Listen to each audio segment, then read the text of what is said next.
అసూయ. ఏదో ఒక విషయంలో అసూయ కలుగుతుంది, మనకి ఈర్ష్య కలుగుతుంది, జెలసీ, ఎన్వి.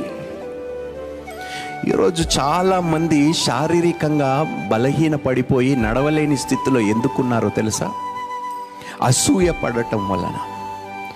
అది నీ ఎముకలని కుళ్ళు పట్టిస్తుందంట. అంత హాని చేస్తున్నా కూడా ఆ స్వభావాన్ని విడిచిపెట్టడానికి మాత్రం మనుషులు అంగీకరించటం లేదు. దాన్ని విడిచిపెట్టడానికి మనుషులు ఇష్టపడటం లేదు.